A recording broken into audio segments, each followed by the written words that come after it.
lost city of Atlantis?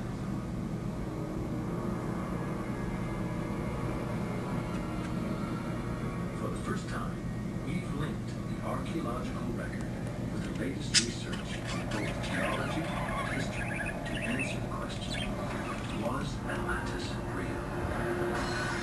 If so, what brought about its end?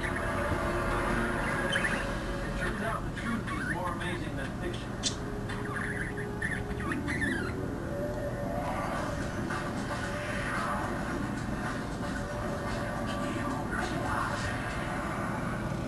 Considered in partnership with the University of Phoenix, an educated world is a better world.